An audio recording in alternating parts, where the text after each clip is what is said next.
Baik, kawan-kawan sekalian, bisa maju, jadi yang kawan-kawan yang lain bisa masuk.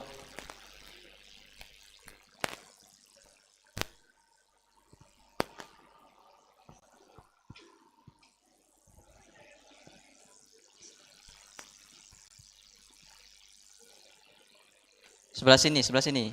Nah, sini kosong. Caknya kata yang minat sebelah sini.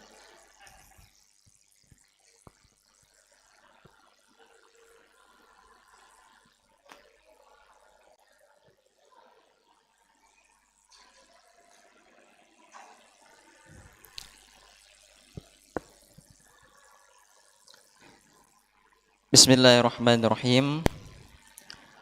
Assalamualaikum warahmatullahi wabarakatuh. Alhamdulillah, alhamdulillahirabbil alamin. Wassalatu wassalamu ala asrafil anbiya'i wal mursalin Sayyidina wa maulana Muhammadin wa ala alihi wa sahbihi ajma'in. Subhanaka la ilma lana illa ma'allamtana innaka antal alimul hakim wa tub alaina innaka antat tawwabur rahim. Rabbi israh li sadri wa yassir li amri wahlul 'uqdatam min lisani yafqahu qawli, amma ba'du. Yang sama-sama kita hormati, kita muliakan guru kita bersama Al-Mukarram Al-Ustadz Al-Habib Ahmad Fadil bin Muhammad Al-Habsyi. Semoga beliau selalu Allah berikan kesehatan zahiran wa batinan. Amin ya rabbal alamin. Serta teman-teman sahabat Irman yang insya Allah kita semua yang hadir dirahmati dan dimuliakan oleh Allah Subhanahu wa taala. Niat dan langkah kaki kita semua dari rumah menuju ke tempat yang berkah ini dalam rangka menuntut ilmunya Allah, mudah-mudahan Allah balas dengan ganjaran pahala di sisinya. Amin ya rabbal alamin. Alhamdulillah, bersyukur kita kepada Allah Subhanahu wa taala yang mana pada hari ini hari Ahad 22 Ramadan 1443 Hijriah bersamaan dengan tanggal 24 April 2022 Masehi, Allah masih memberikan kita nikmat umur, nikmat sehat serta nikmat sempat sehingga kita semua dapat melangkahkan kaki kita dalam rangka majelis ilmu Daurah Ramadan Pranika Irma Palembang dengan judul yaitu menghalalkan sidya. Salawat dan salam semoga selalu tercurahkan dan dilimpahkan kepada junjungan kita suri tauladan Nabi yang agung, Nabi besar Muhammad sallallahu alaihi wasallam, kepada keluarganya, para sahabat serta pengikutnya hingga akhir zaman. Baik, teman-teman sekalian yang saya hormati, saya akan bacakan susunan rangkaian acara kita pada pagi hari ini. Yang pertama yaitu pembukaan, yang kedua yaitu penyampaian materi mengenai seputar Daurah Ramadan Pranika dengan judul yaitu menghalalkan sidya.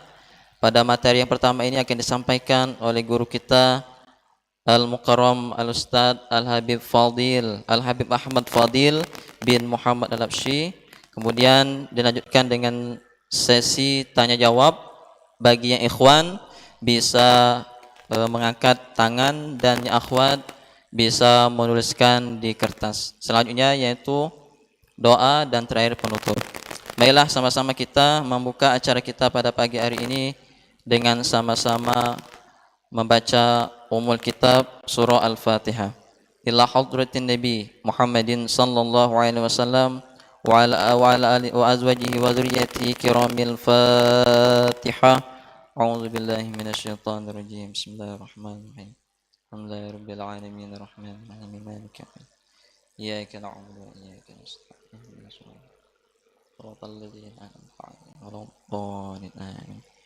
Baik, teman-teman sekalian yang kami hormati, marilah sama-sama kita menyiapkan buku, alat tulis kita untuk mencatat ilmu-ilmu yang akan disampaikan oleh guru kita Al-Mukarram Al-Ustadz Al-Habib Ahmad Fadil bin Muhammad Al-Habsyi. kepada beliau, fa'alaihi falyatafaddal mashkura. Sallu ala Nabi Muhammad.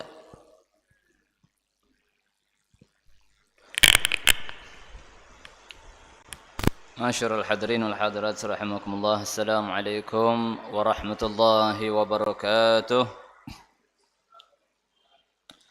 Alhamdulillahilladzi ahalla an-nikah wa harrama as-sifah. Wassalatu wassalamu ala sayyidil sadat sayyidina Muhammad ibn Abdullah. Allahumma salli wa sallim ala sayyidina Muhammad مفتاح باب رحمة الله عدد ما في علم الله صلاة وسلاما دائمين بدوام ملك الله وعلى آله وصحبه ومن والاه لا حول ولا قوة إلا بالله.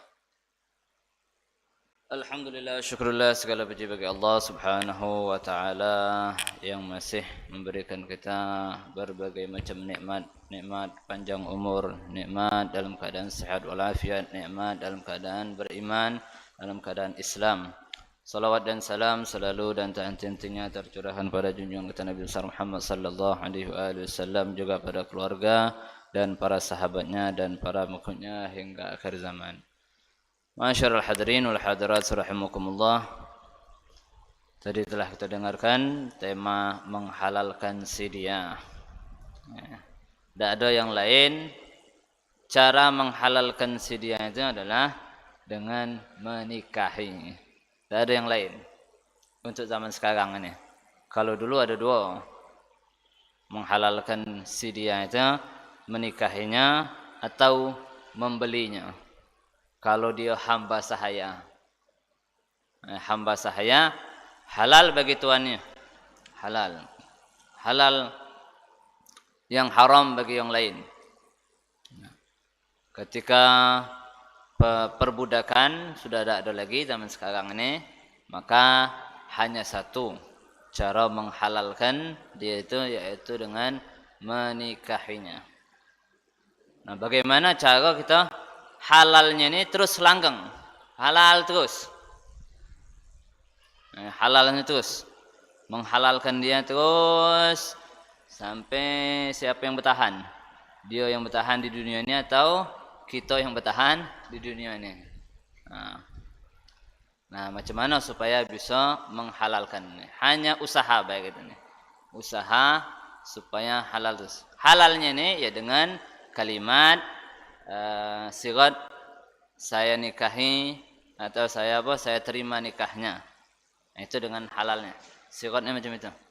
Ada ijab qabul di pernikahan. Halalnya ini akan terus langgang sampai meninggal salah satunya atau sampai terputus penghalalannya dengan perceraian. Nah, lepas penghalalannya. Tadinya halal, apa je halalnya? Apa yang halalnya? Halalnya adalah manfaat daripada kemaluan perempuan. Itu halalnya. Tadinya haram. Tadinya tidak boleh. Jadi aslinya sebenarnya bukan memiliki seluruhnya sehingga bisa dijual istri tadi. Atau bisa disewakan sama orang lain. Nah, hanya penghalalan macam nyewa rumah. Kita boleh nginapnya tak boleh nyualnya rumah. Macam itu. Cuma ini pemilikan manfaat daripada kemaluan perempuan tersebut dihalalkan oleh dimiliki oleh suaminya. Maknanya hanya suaminya yang boleh, yang lain tak boleh. Walaupun bapaknya tak boleh. Maka di antara cara penghalalan yang terus menerus, sebagaimana Nabi sallallahu alaihi wasallam katakan, tunkahul mar'ah li arba' khisal, li jamaliha wa li hasabiha wa li nasabiha wa li diniha, fazfar bizatid din taribat yadak. Atau kama qala Nabi sallallahu alaihi wasallam. Nabi sallallahu alaihi wasallam bersabda, perempuan itu seringnya, kebanyakannya orang menikahi perempuan, laki-laki menikahi perempuan karena cantiknya. Banyak ini yang milih karena cantiknya. Cuman karena cantiknya baik. Oh cantik, senang dinikahinya. Karena cantiknya baik. Ada juga yang milih karena kekayaannya. Tak penting, tak ngurus ini, nak rekod berapa dia, tak ngurus. Kemudian ada juga yang karena keturunannya bagus. Biarlah yang ini di bawah standar kalau yang penting keturunannya bagus. Kemudian ada juga yang karena dinnya. Din itu bukan agama, karena taatnya, nurut. Nah, di antara manusia di antara laki-laki itu milihnya antara 4 ikut ini. Kata Nabi sallallahu alaihi wasallam, baru perintah Nabi, fazfar bidzatid din, maka carilah keberuntungan di mana? Di perempuan yang taat, yang nurut. Taribat siadak, maka kau akan beruntung. Carilah keberuntungan di perempuan yang taat, yang nurut. Din itu bukan agama situ artinya. Memang din maknanya bisa artinya agama, bisa millah, bisa artinya taat, bisa juga artinya kiamat. Maliki yaumiddin, Allah Tuhan yang merajai di hari pembalasan, merajai hari pembalasan, hari kiamat. Maliki yaumiddin. Taat, makna taat biasa kita galak dengan doa Allahumma inna nas'aluka ziyadatan fid din. Ya Allah, aku minta tambah agama, bukan. Aku minta tambah ketaatan. Kami minta padamu ketaatan, bertambah dalam ketaatan. Nah, ini arti daripada hadis Nabi sallallahu alaihi wasallam, fazfar bidzatid din, maka pilihlah yang taat. Carilah perempuan untuk dinikahi karena taatnya, karena nurutnya. Dari mana kita tahu ini nurut tak nurutnya? Tak tahu kita, kalau sudah dinikahi baru tahu kan. Dari mana tahunya? Bisa kita jengok dari kakaknya atau ibunya atau bibinya atau yang dia hidup bersama siapa tu. Nah, biasanya itulah watak itu nularkan watak kepada yang di sampingnya. Anak nurut watak bapaknya, cara mandinya lagi turutnya, cara beranduk lagi turutnya, cara yang lain diturutnya kada. Pakai sendalnya, dijengaknya. Karena apa? Karena diparaknya. Anak tadi parak sama bapaknya tadi. Akhirnya wataknya macam berkacau jadinya. Nah, melok. Nah, begitulah kalau seandainya kita nak jengok perempuan yang taat, yang nurut. Nah, itu. Dari mana jengok? Dia bersama siapa, misalnya sama bibinya. Nah, itulah tak jauh dari wataknya itu sama dengan watak bibinya. Kalau seandainya dia hidup sama neneknya, nah tak jauh dari sama neneknya itulah. Nah, itu yang poin secara globalnya. Poin secara globalnya, kalau sudah nurut, kalau sudah taat, sudah senanglah itu.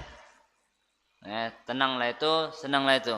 Mugola dia nak macam mana, misalkan dia boros atau hemat, si perempuan itu dia kurang cerdas, cerdas, yang penting taat dulu. Kalau taat bisa kita cerdaskan. Kalau terlalu cerdasnya bisa kita standarkan. Yang penting dia nurut. Nah, itu yang awal mula itu adalah taat perempuan itu. Kakek ada masalah lakinya kakek. Ini yang ini dulu.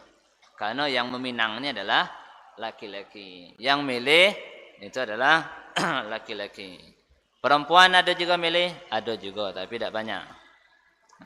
Tertentu baik yang milih.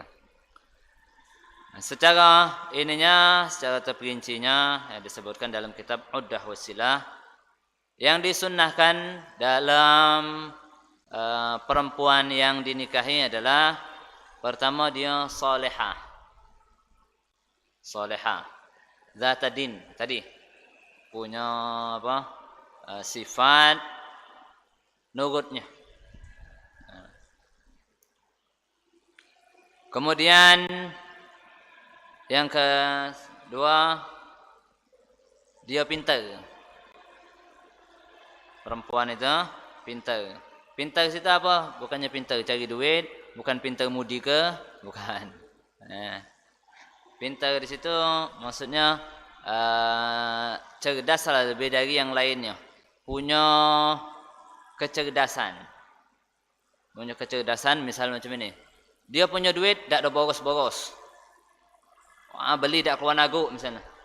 Beli barang apa baik yang di status uang itu, di WA itu, belinya. Tak tahu manfaat atau tak manfaat. Seolah-olah ini buang-buang duit. Ini apa namanya itu? Ini tak ada pintar kan? Nah, carilah yang pintar. Yang pintar itu yang tahu kemaslahatan untuk dirinya atau untuk keluarganya. Itu. Ini yang model macam ini kan tidak seluruhnya macam ini. Dan juga ini paling kalau kita nih dikit ini ada wong dulu nih. Wong dulu ada yang macam ini. Banyak. Kalau sekarang ini sago kalau nyari yang cek ini sago mungkin umurnya 25 ke pucuk kan ya. Kita nih nyari yang kalau baca 20 ke bawah, bukan 25 ke pucuk. Ini apa? Supaya apa? Supaya langgengnya ya. Ini yang apa? Yang anjuran-anjuran ini supaya ada kelanggengannya. Jangan sampai misal kita nikahi dia, kemudian karena dia boros, beli barang yang tak apa, tak ada penting dibeli. Barang yang lemak ngawasnya lucu nian, lucu baik. Cuma lucu baik kalau kita ngomong kalau lucu foto baik nak straight. Nah, lagi kapan pengen nak jingok lagi, pengen nak ketawa, jingok baik lagi foto tu. Nah, lucu. Tak usah lah nak dibeli nian. Kalau seandainya tidak berguna, tak usah dibeli. Nah, ini apa? Kalau model macam ini, tak betah kita. Di rumah tu malah tak betah. Kagak ada yang lain-lainnya juga. Kemudian dianjurkan juga untuk menikahi perempuan yang gadis. Gadis dianjurkan. Cari kalau seandainya menikahi itu yang gadis. Yang gadis. Jangan yang janda.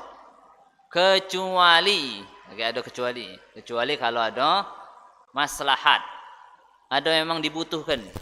Tak butuh sama yang gadis, butuhnya sama yang janda. Misal, boleh. Ngapa nyari yang gadis? Karena kata Nabi, kalau gadis tu kau bisa penesan sama dia, dia juga bisa penesan sama kau. Kalau janda, serius sudah. Kita menesan-menesan, supaya dia tu apa, manjo-manjo, marahnya, segaknya kita. Wah, lolo pula ini. Tapi kalau sama gadis tidak, nak jerit-jerit dia kan, berau je itu kan, kakak ini. Ini kan membuat harmonis keluarga tadi. Dianjurkan. Gadis itu yang macam mana? Gadis. Ini kemarin sudah kita pelajari sebenarnya dalam bab nikah. Gadis itu yang belum keperawanannya masih ada. Perawanannya tidak ada hilang. Baik hilangnya dengan yang halal ataupun yang haram. Kalau seandainya hilang keperawanannya dengan yang halal, dengan menikah, berarti masih tidak ada gadis lagi. Kalau seandainya hilang keperawannya dengan sesuatu yang haram, berarti hilang juga kegadisannya. Itu tidak gadis lagi namanya. Walaupun belum pernah nikah. Walaupun, makanya hati-hati nih. Jaga benar-benar nih. Cari yang bikir. Ngapa juga bikir ini? Nah, di antara juga biar tidak katik banding-bandingan. Nah, kalau dia pernah kawin sama orang lain, sama si A, kemudian akhirnya kita ngembeknya, selesai masa iddahnya kita mbek sebagai janda tadi, nah kaget dibandingkannya. Pas kita marah sama dia, wah kau ni boroskan. Aku dulu sama laki aku dulu, tidak ada cak ini. Kau ni marah-marah tu lah. Nah, tambah pening kepala kita. Kalau seandainya dibanding-bandingkan. Belum yang lainnya kakek. Apalagi kalau seandainya masalah yang dalam-dalamnya. Nah, tambah nih. Nah, ini apa? Dianjurkan yang gadis. Kalau gadis, katik banding-bandingannya. Nak banding sama siapa dia? Belum pernah dia sama yang lain. Itu diantara kesunahan atau anjuran untuk menikahi perempuan. Kecuali kalau ada hajat. Ada hajat. Ngapa? Kita punya dulu kecil-kecil kalau misal. Bapaknya meninggal. Ibunya meninggal juga. Kita tu lah cuman dulu yang besar. Yang lainnya kecil-kecil kalau. Nah, siapa yang nak gewangi kita? Kalau seandainya kita nikahi gadis, saya nak ngurusi budak-budak tadi. Melok ngewangi ngurusi dulu-dulu kita tadi. Nah, kalau seandainya nikahi janda yang sudah terbiasa dengan keistrian sebelumnya, nah, tak perlu lagi, tak repot kita. Nah, tapi bukan untuk menjadikan dia itu pembantu, bukan. Membantu, menolong kita. Nah, ini apa? Maslahatnya. Atau maslahatnya misal ini. Masalah dalamnya. Masalah pribadinya. Misal kalau nikahi gadis, tak tersondol-sondol misalkan. Tak pula apa? Tak pula keras. Maaf ini, tak pula tegang punya dia. Sehingga kalau seandainya nikahi gadis, tak tersondol-sondol keperawanannya. Nah, ada yang model macam itu. Tak ada sampai, cak kurang paham ini. Sampai tak ada terpecah perawannya. Nah, ini. Kalau seandainya macam ini, sudah nikahi janda yang sudah tak ada perawan lagi. Tak berkeingatnya kan. Nah, untuk apa namanya itu berhubungannya tadi. Itu maslahat di antara maslahat. Nah, kalau misalnya nikahi perempuan yang janda model macam itu, ya, itu yang lebih bagus. Nabi ketika Sayyidina Jabir bin Abdullah nikahi janda, kata Nabi, ngapa tak ngawini gadis? Biar kau bisa bermain-main sama dia. Dia bisa penesan sama kau, kau juga bisa penesan, bercanda sama kau. Nah, katanya atau apa? Disebutkanlah hajatnya oleh Sayyidina Jabir. Nah, kata Nabi, benar. Kau benar melakukan ini, benar. Milih yang janda, benar. Kemudian yang baligh. Kalau nikahi perempuan yang baligh. Nah, ini insya-Allah kita nih tidak ada yang nikahi yang masih kecil. Berapa umurnya? 6 tahun. Wah. Calonnya nih 6 tahun umurnya dikawin nih. Boleh tak? Boleh. Atau baru lahir juga boleh. Mau lahir, langsung saya nikahkan kau dengan anakku ini. Oh, ini. Baru lahir juga perempuan dan nikahkan. Boleh. Boleh.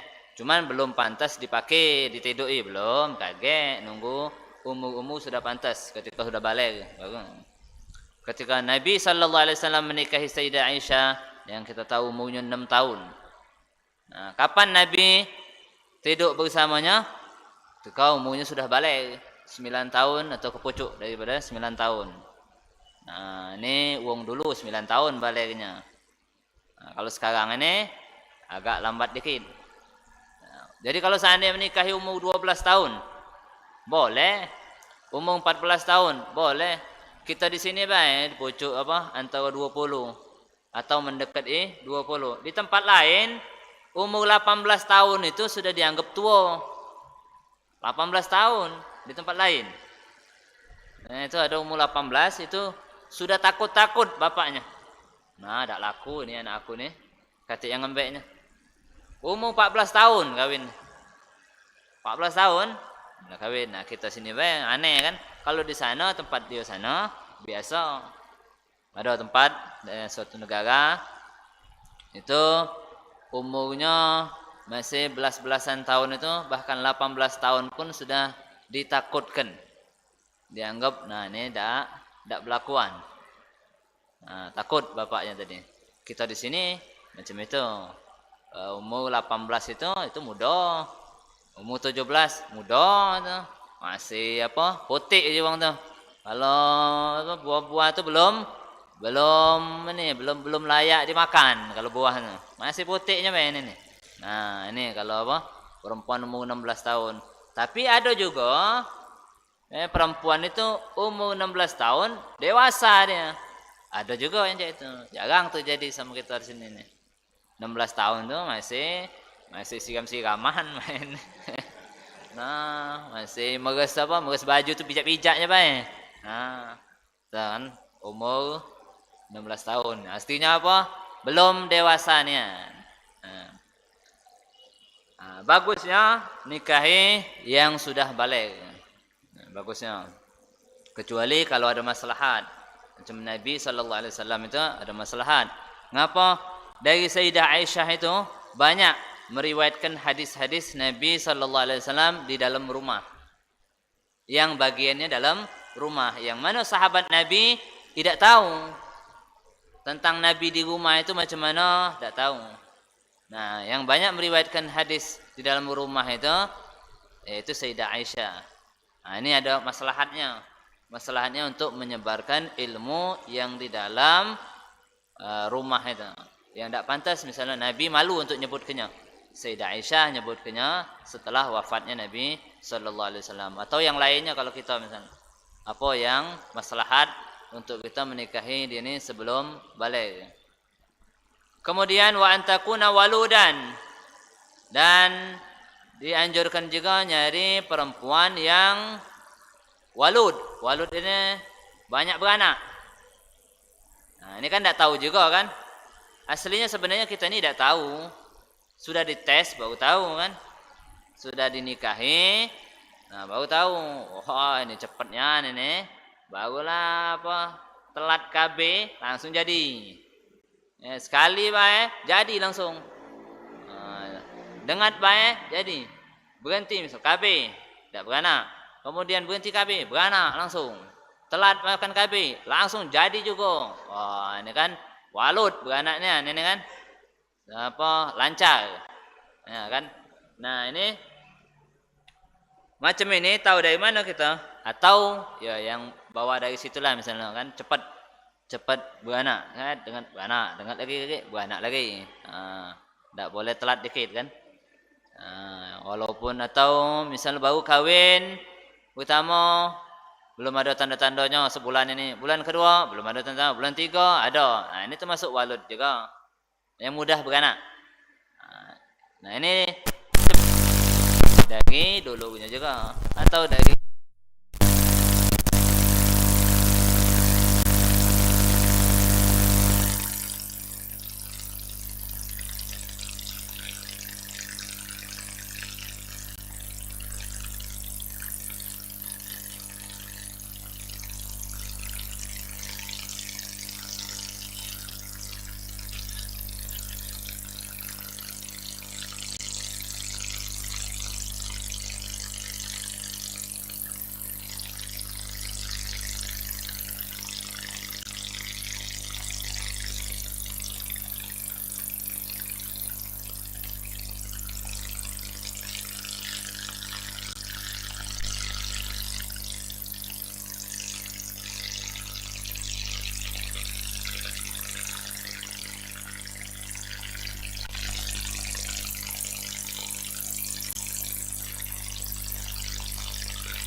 Kalau ini ngomong nih, kalau lanang, tahu lah. Kalau lanang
sudah nikah, tidak lagi. Baca dulu.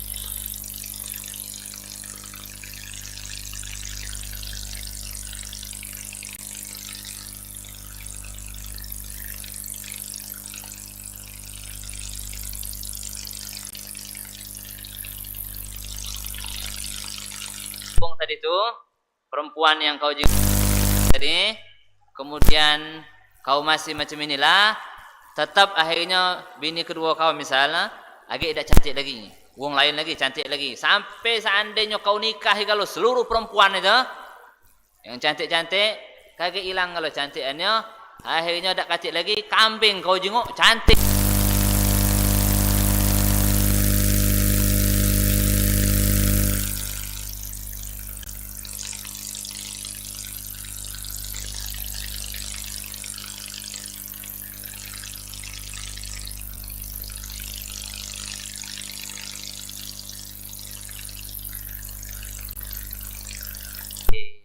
Jangan ngawas betina lain. Kalau yang lanangnya itu, jangan ngawas ke betina lain, ke perempuan lain. Nah, kalau kau jago pandangan kau, maka istri kau itulah yang paling cantik dan yang paling nikmat. Nah, akhirnya digawikannya oleh si murid tadi. Nah, benarnya balik lagi cantiknya lagi. Nah, itu makanya.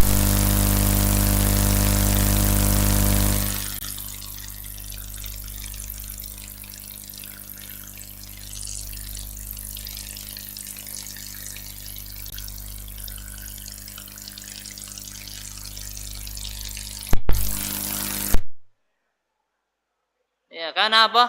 Karena dia ngawas yang lain. Nah, itu akhirnya hilang. Rasa apa cantik istrinya tadi hilang. Maka jaga kita, jaga yang lanangnya jaga, yang perempuannya juga jaga. Cuma kita dulu yang lanangnya jaga dulu. Insyaallah kalau seandainya yang lanang jaga, istrinya pun akan menjaga juga. Kata Nabi, wa'ifu ta'ifu nisa'ukum.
bagus ini supaya bagi anaknya bagus juga. Di antara jadi dia nya tekak misalnya. Dia ini ahli maksiat, perempuan ini. Anaknya ya beda jauh dari situ. Ada cerita tuh, ada seorang perempuan, ini habis pula seorang perempuan yang punya kambing. Dia gembala kambing. Sekali lagi dia nyengok ada serigala mati. Betina serigala nih. Ada anaknya sampingnya. Dia anaknya baru beranak. Jadi kesianlah perempuan ini sama anak serigala ini. Akhirnya dia asuhnya. Dinjuknya susu kambing. Jadi akhirnya nyusu sama kambing. Jadi anak tiri kambing. Lah sudah besar serigala ini. Besar. Yang betina ini lagi metu keluar. Balik dimakan ya kambing tadi. Kambing emaknya tadi, emak tiri tadi, dimakannya. Habis. Akhirnya dia ngomong, perempuan ini ngomong sama serigala ini. Uhuy kau ini. Kau ini dulu dicekoki oleh susu kambing ini. Ibu tiri kau ini. Kau tuh jadi anak tirinya. Aku pergi sedengan aku balik kau kejutkan hati aku dengan kau makan mak kau ini. Siapa yang nunjuk tahu kau bahwa kau tuh anak serigala? Sehingga kan kau makan kambing. Nah macam inilah. Kalau seandainya sudah menjadi watak, tak perlu lagi tak perlu lagi guru atau pendidik. Kalau sudah menjadi watak. Kalau memang pemakan serigala, tak perlu lagi dinjuk tahu oleh gurunya misalnya. Oh ini guru aku yang aku dinjuk tahunya aku ini bahwa pemakan kambing. Tak perlu. Nah, kalau sudah watak, itu tak manfaat guru atau pendidik. Nah, makanya kita cari yang bagus. Keturunan bagus ini. Turunannya bagus ini. Turunan yang soleh kalau. InsyaAllah anaknya akan soleh juga. Ini keturunan bagus. Ini dapat doa dari kakeknya. Kakeknya kan berdoa, ya Allah berikan aku keturunan yang bagus, yang soleh. Nah tahu anak kita doa dari kakeknya sebagaimana Nabi Allah Musa sama Nabi Harun yang pernah merapikan kandang tempat penyimpanan hartanya. Harta anak yatim.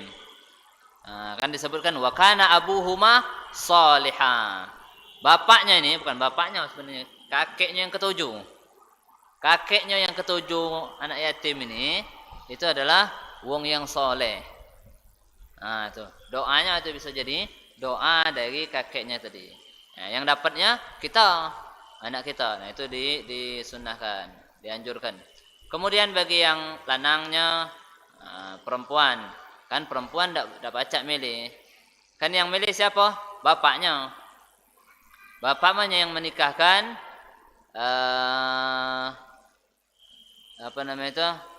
gadis tersebut. Nah, yang mana cari? Cari yang soleh, yang bagus. Ya, sama soleh atau soleha sama. Cari yang akhlaknya bagus. Ya kalau tubuhnya bagus atau gayanya bagus itu tidak bisa distandarkan masing-masing. Ada yang mengatakan gaya wongnya hitam katanya bagus, belaga. Ada yang mengatakan tidak, hitam tidak belaga. Ada yang mengatakan bibirnya besar, bibirnya tebal cak ban mobil.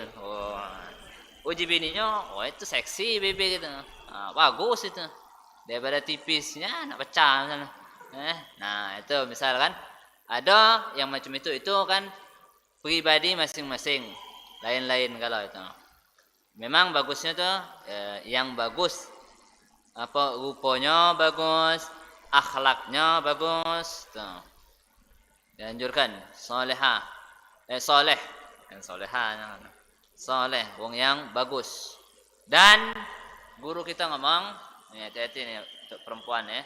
Kalau seandainya ada wong nak menikahi dirinya, wongnya bagus, wongnya beneran dan sederajat, jangan ditolak. Jangan ditolak. Kalau ditolak, kaget dak katik lagi yang datang ngelamar. Itu guru kita pesan. Awas, hati-hati. Kalau seandainya seorang perempuan didatangi, dilamar, diminta oleh laki-laki yang bagus lakinya nih, soleh, bagus, dari perangainya, akhlaknya bagus, cara bermuamalahnya bagus, ditolak, hati-hati. Ini kaget tak bakal datang lagi. Karena apa? Nah, kalau segi logikanya kita ini masih bagus lah dia. Ya kan? Akhlak kita nih masih bagus lah dia. Dia lagi ditolak, apalagi kita. Ndak dia nak ngelamarnya. Sudahlah, sak seleranya tuh, sago gitu. Ini tidak ada lagi. Akhirnya tidak datang nih kan. Itu logika kita aja itu. Nah, di guru kita aja itu. Guru kita tidak tunjukkan alasan apa macam mana. Cuman ngomong aja itu baik. Cari yang yang akhlaknya bagus. Kemudian cari yang ketaatan dalam agamanya kuat. Cari yang itu. Jangan yang meremehkan, yang mudah meremehkan masalah syariat, masalah agama. Jangan, karena kaget dia bakal meremehkan juga. Meremehkan istrinya kaget. Dia tidak ngurus. Nah, urusan agama melarang apa tidak ngurus dia. Juga cari laki yang sepadan atau pucuknya, jangan di bawahnya, yang sepadan. Sepadan itu misalnya dari segi nasab, sepadan dari segi keturunan baik atau tidak baiknya. Oh, ini bapaknya misalnya. Oh, ini bapaknya tukang maling.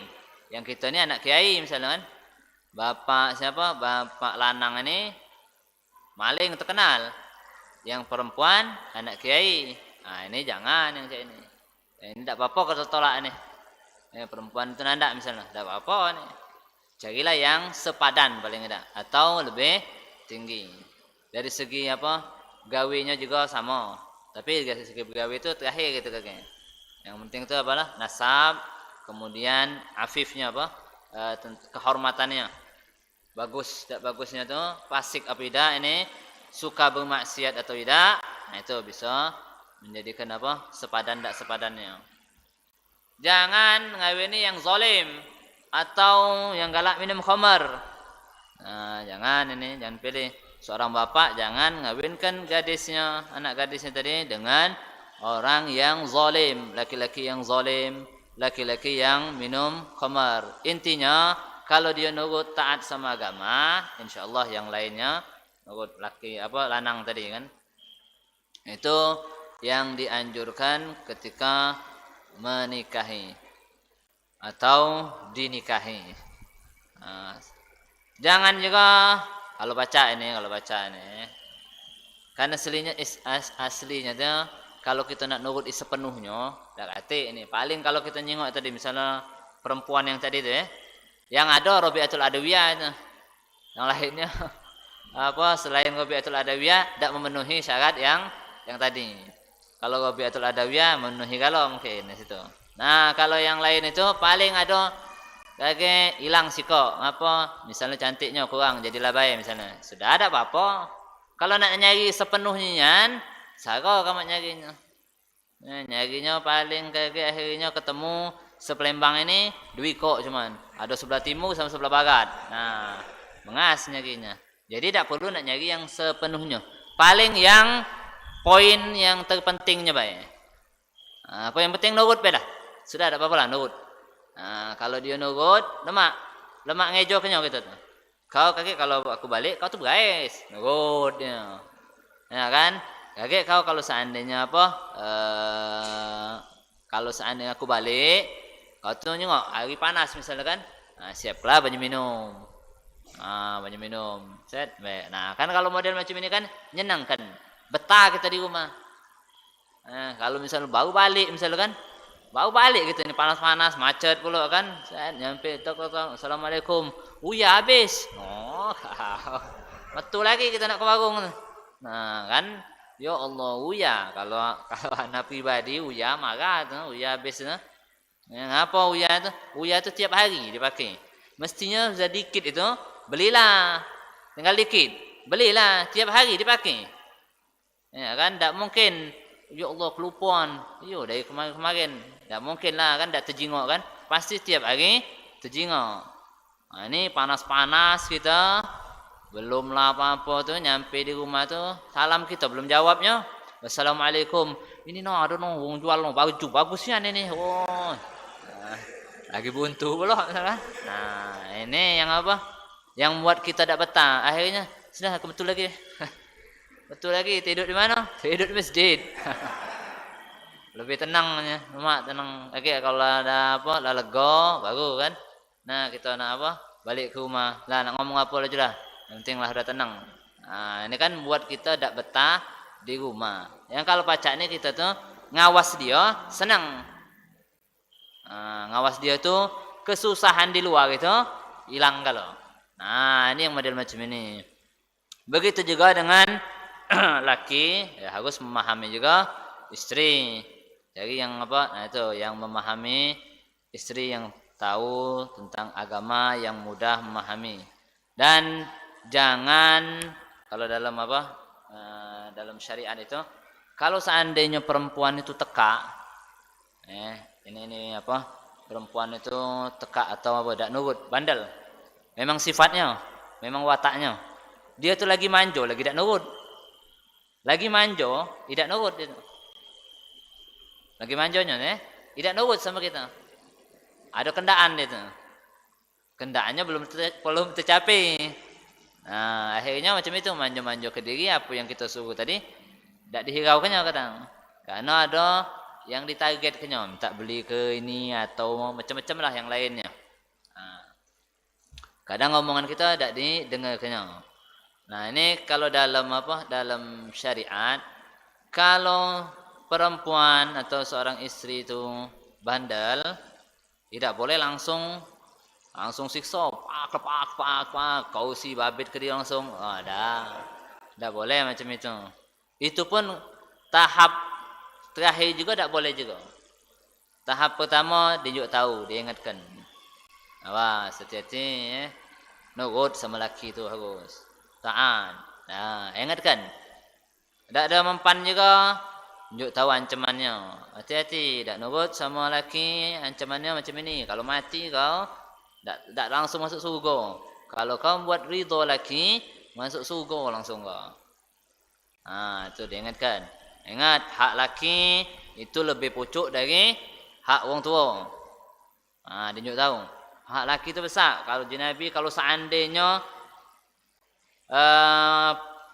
manusia itu boleh disujudi, maka aku akan perintahkan istri sujud sama suami. Itu saking besarnya hak seorang suami. Nah, itu tunjuk tahu. Masih juga tak nurut juga, pisah ranjang. Pisah ranjang itu macam mana? Jangan ditoleh ke dia. Bukannya dia tidur pucuk ranjang, kita tidur kursi. Rugi kita. Atau kita tidur di luar, rugi. Pisah ranjang tu seranjang, tapi kita tidak ngawasi dia. Nah, ini kita ajar ke juga sebelum-sebelumnya. Kau kalau misalnya aku tidak ngawas kau tidur tu, berarti aku tu lagi marah. Jangan diam kau tu. Kejar aku tu, peluk-peluk atau putar balik ke, atau kau yang berbalik ke sana, harus macam itu diajarkan.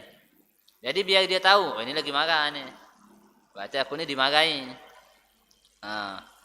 Berbalik kita tu, gaya kita tak ngawas dia.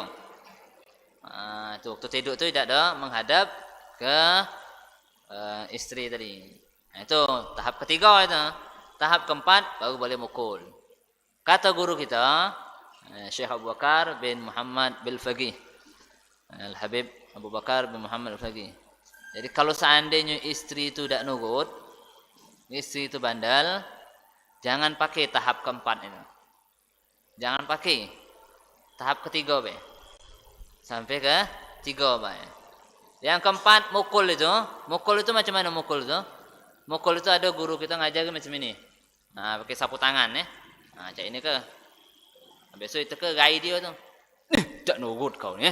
Nah, itu ke gai dia. Ke gai dia. Jadi kena sapu tangan be. Bandelnya tak nurut ni. Nah, itu be cuman.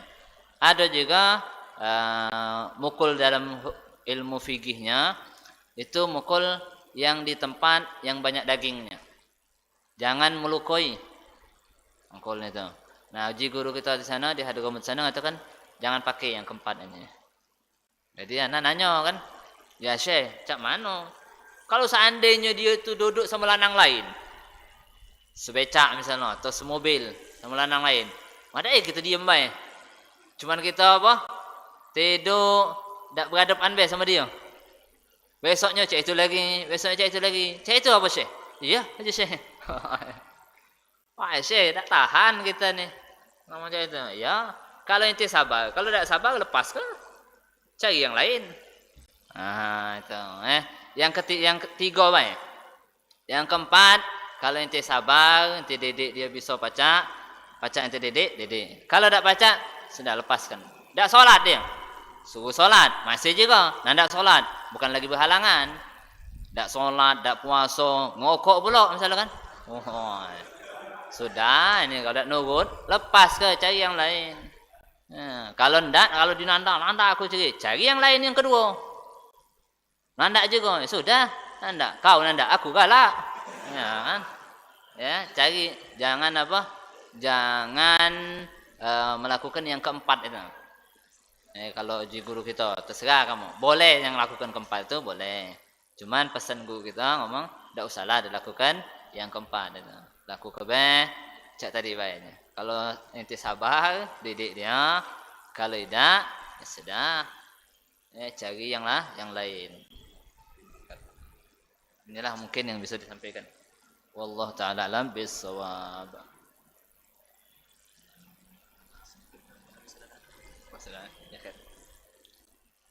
Oke, pertanyaannya sama Habib Alwi kayaknya.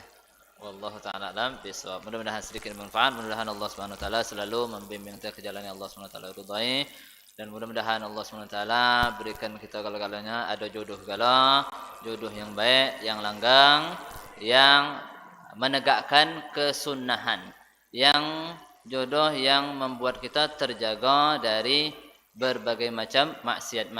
Amin amin ya rabbal alamin. Hadza ma aqulu lakum wal afu minkum. Assalamualaikum warahmatullahi wabarakatuh.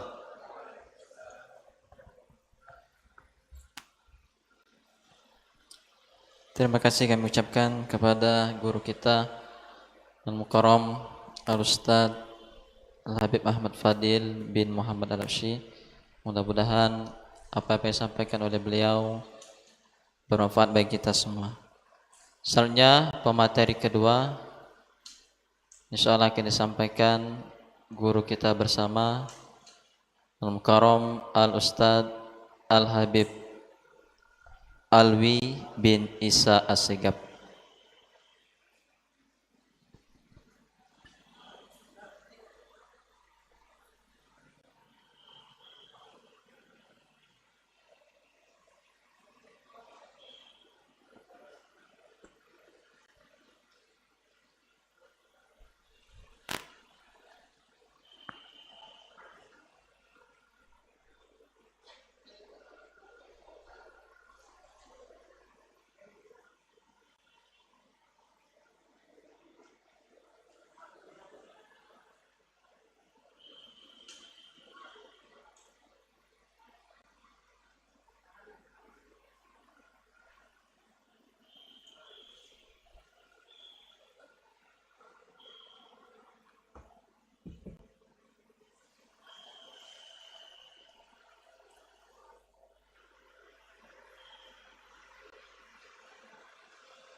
Bismillahirrahmanirrahim. Assalamualaikum warahmatullahi wabarakatuh. Alhamdulillahirabbil alamin. Allahumma shalli ala sayyidina Muhammad wa ala ali sayyidina Muhammad. Alhamdulillah telah hadir bersama kita pemateri kedua dalam acara yaitu Daurah Ramadan Pranika Irma Palembang.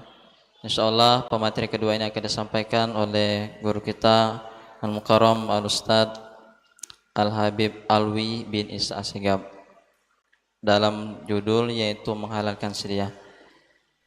Setelah itu, setelah dari penyampaian materi nanti akan kita buka sesi tanya jawab seputar apa yang akan disampaikan oleh beliau. Langsung saja, mari kita sama-sama kita dengarkan penyampaian materi yang akan disampaikan oleh guru kita Al-Mukarram Al-Ustadz Al-Habib Alwi bin Isa Asegab. Kepada beliau, fa'alaihi falyatafaddal mazkura. Shallu 'alan Nabi Muhammad. Bismillahirrahmanirrahim. Alhamdulillahirabbil alamin wa afdhalus shalah wa azkat taslim ala sayyidina Muhammadin wa ala alihi wa ashabihi ajma'in. Subhanaka la ilma lana illa ma 'allamtana innaka antal alimul hakim. Rabbi shrah li sadri wa yassir li amri wahlul 'uqdatam min lisani yafqahu qawli wa saddid fi lisani wahdi qalbi bihaqqin Nabi Muhammad sallallahu alaihi wasallam wa alihi.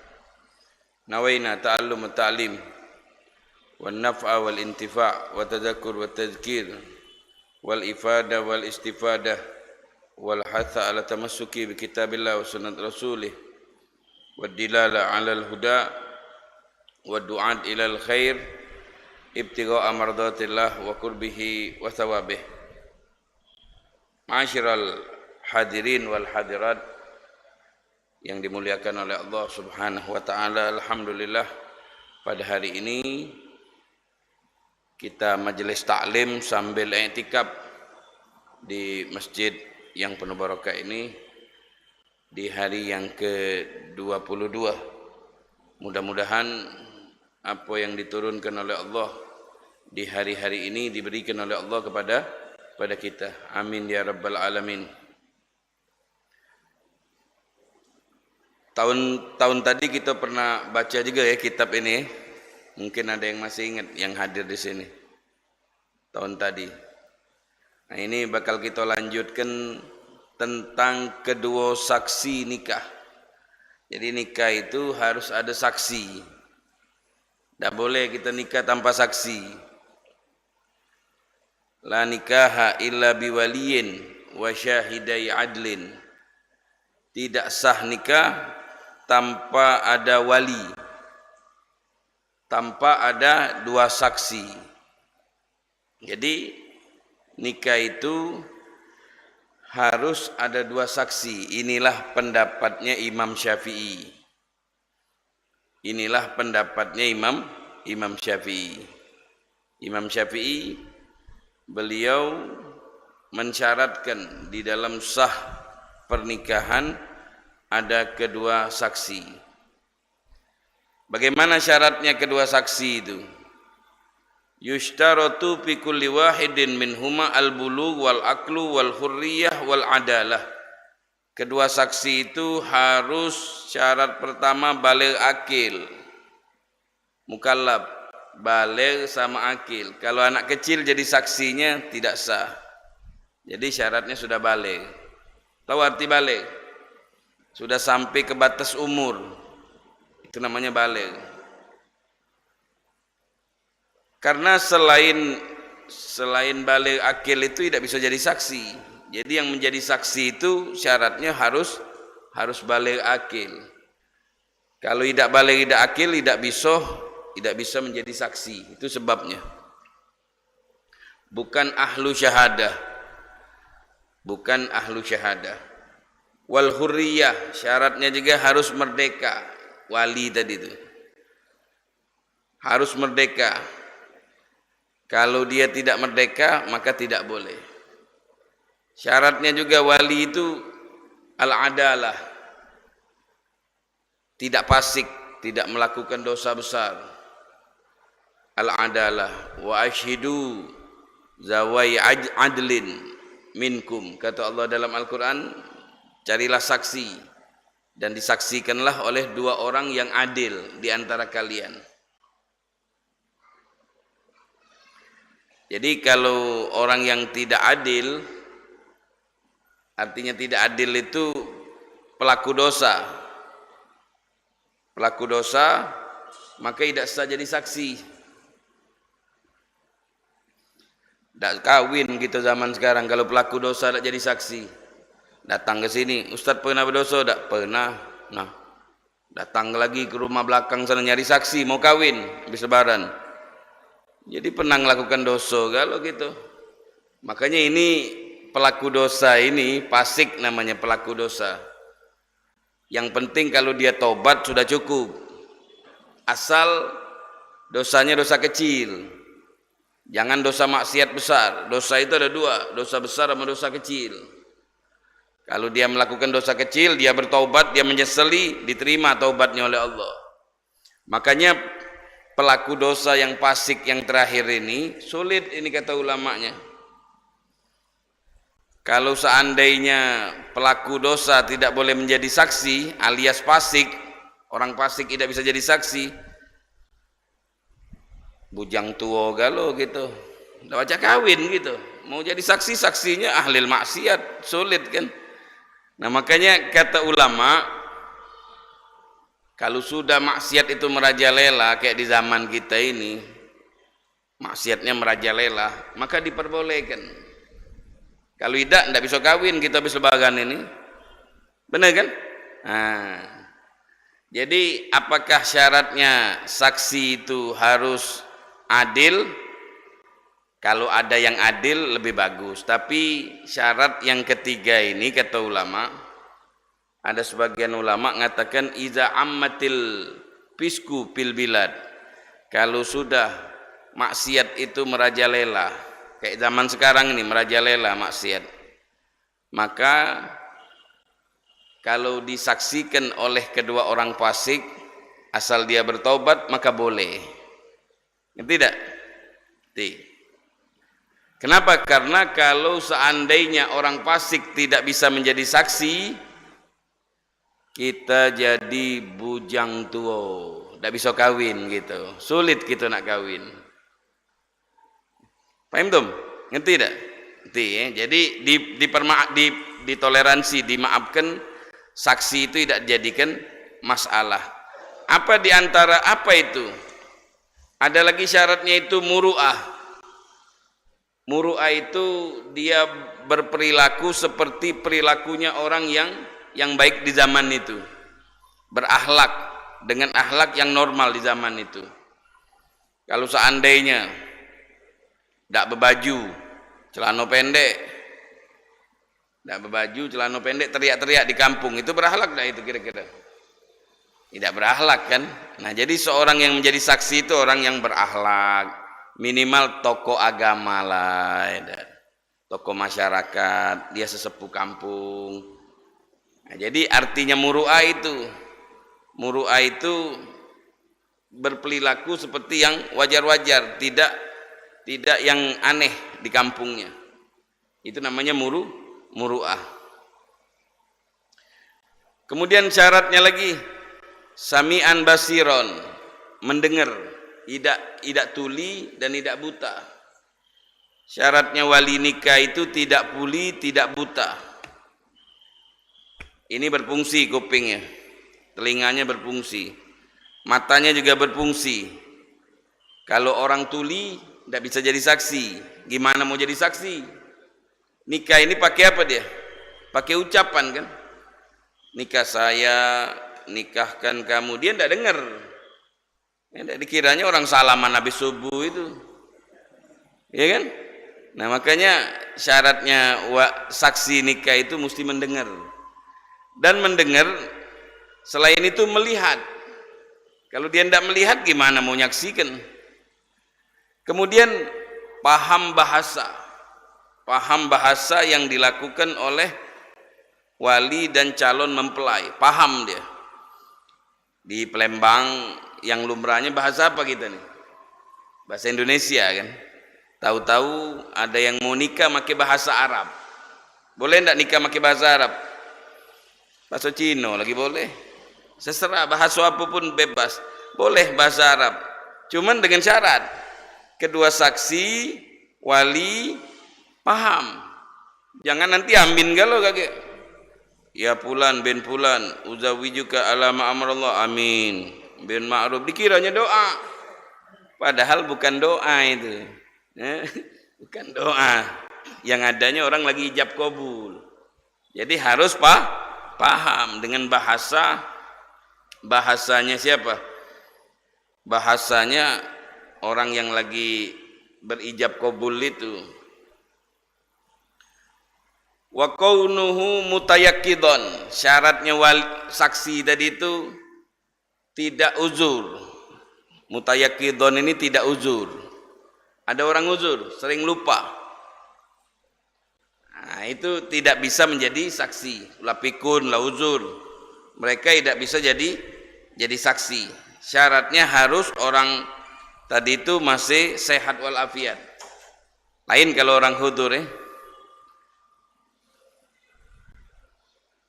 Wa an la yata'ayyan lil wilayah, falau ta'ayyan lil wilayah ka'an wakalal ab munfarid syahsun akhar fil ijab wa hadarahu wal wali ma'al akhar liyakuna syahidan lam yasiha. Syarat yang terakhir, syarat jadi wali. Syarat yang terakhir yang jadi wali itu dia bukanlah syarat menjadi saksi bukan wali ya. Dia bukanlah wali tunggal. Dia bukan wali tunggal. Contoh, siapa yang menjadi wali pernikahan? Ada nanti kan bapak di situ. Bapak ini wali. Tahu-tahu bapak tidak mau jadi wali. Dia ngasihkan kepada saudaranya, paman, saudaranya. Sedangkan bapak ini jadi saksi, maka tidak sah. Kamu itu bukan jadi saksi, jadi wali kamu itu. Sedangkan kamu itu wali tunggal. Kamu bukan jadi saksi wali, tapi kamu bukan jadi saksi, tapi kamu jadi wali.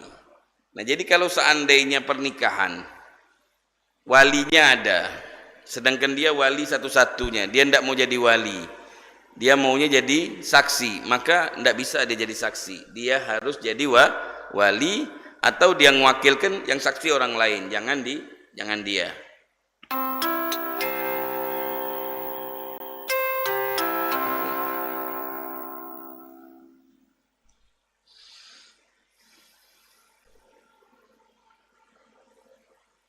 Wa ini tamat fihi syurutus syahadah, apabila terpenuhi syarat saksi. Apa tadi syarat saksi tadi? Banyak ya. Syarat-syarat menjadi saksi nikah yang sudah kita sebutkan. Apabila memenuhi syarat nikah, maka bapak tadi apabila memenuhi syarat nikah,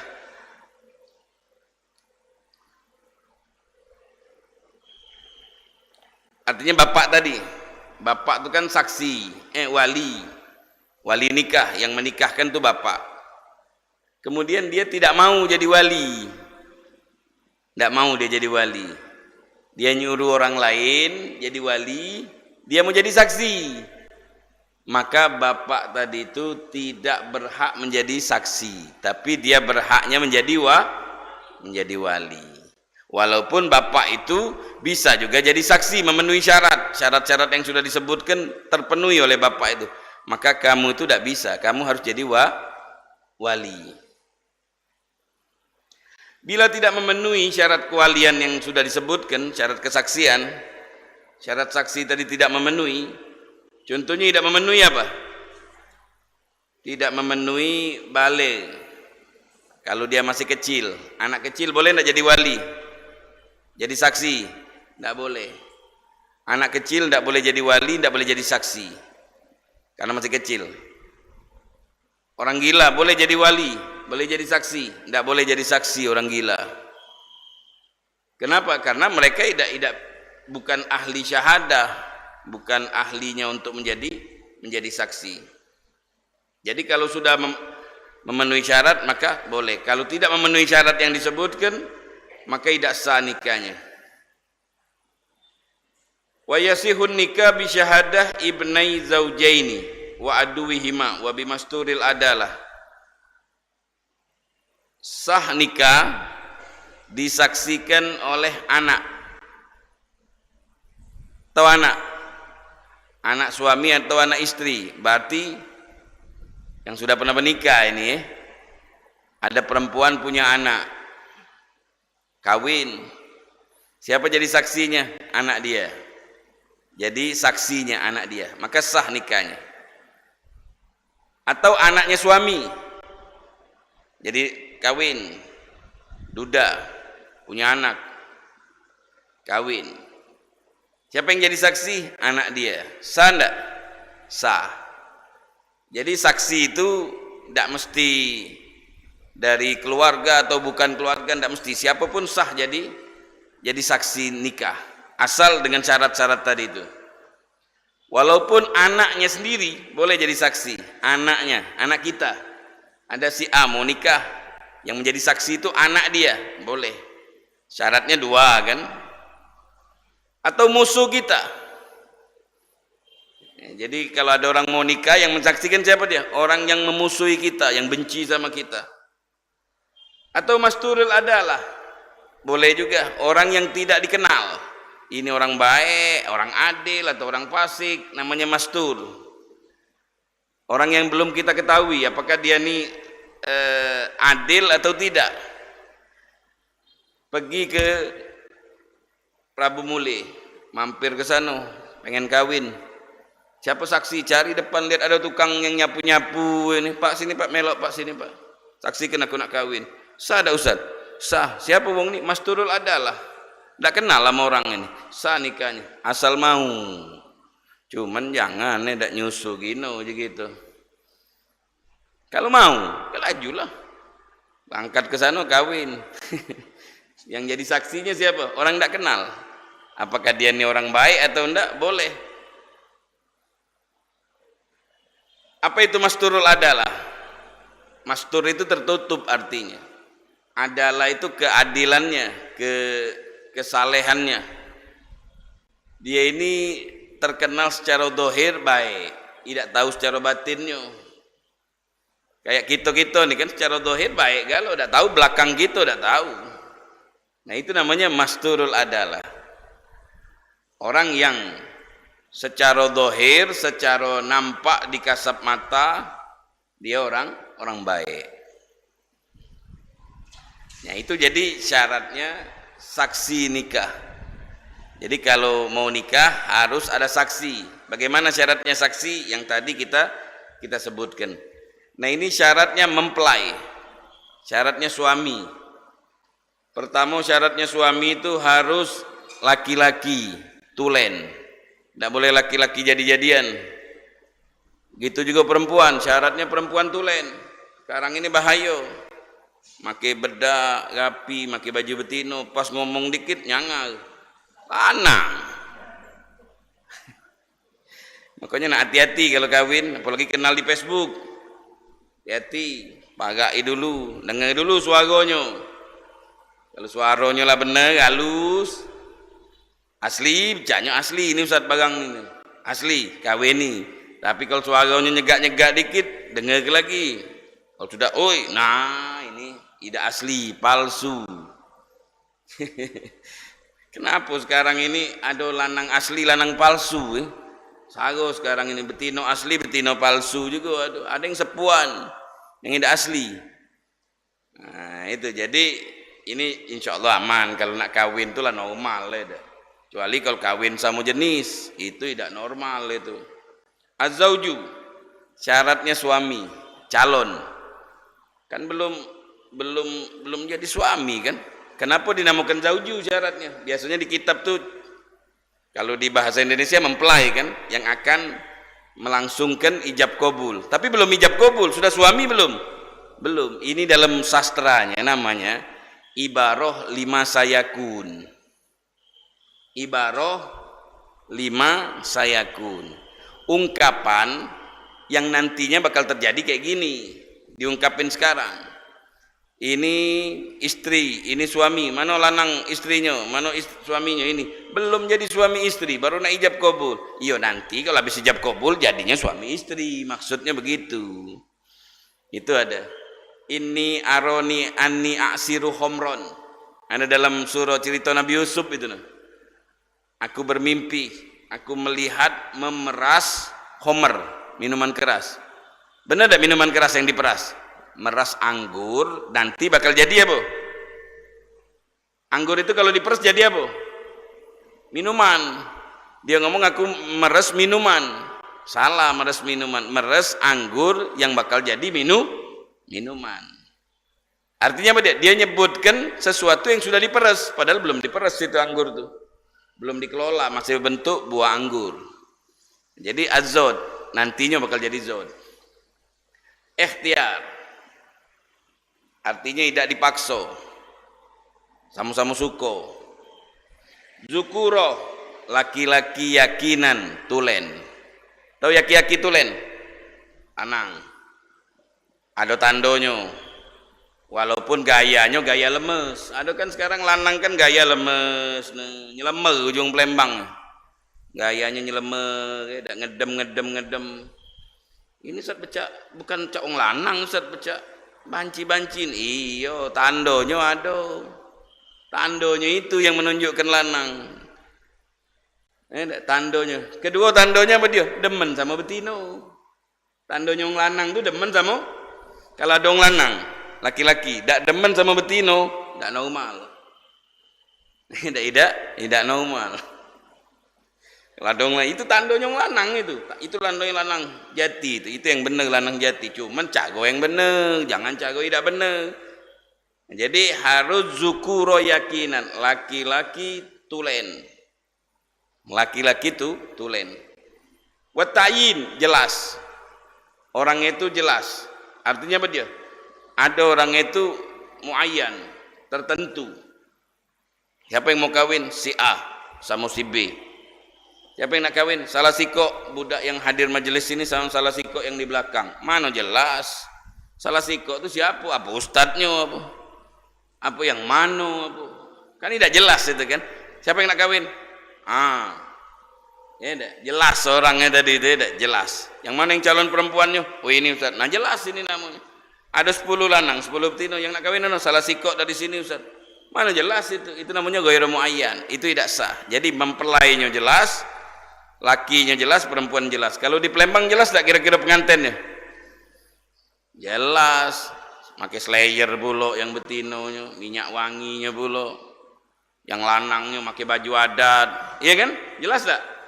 Pasti disambut wong pakai hadro, yang kawin tadi itu diarak wong bulo.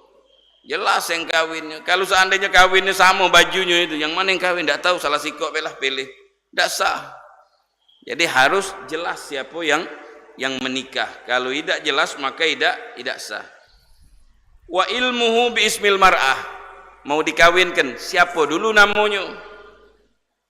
Nama perempuan itu siapa? Jelas. Dia punya anak 5, perempuan kalau. Dia mengatakan aku kawinkan dengan putri aku. Salah sikok, pilihlah. Tidak bisa, harus sebutkan namanya. Dewi, Lita, siapa lagi? Siapa masing-masing lah nama yang nak kawin tadi itu. Kalau namanya tidak jelas, tidak sah dalam nikahnya. Namo ini sifat yang paling kuat. Namo ini sifat yang paling kuat. Jadi dengan namo itu kita dikenal. Ada namo kalau sini?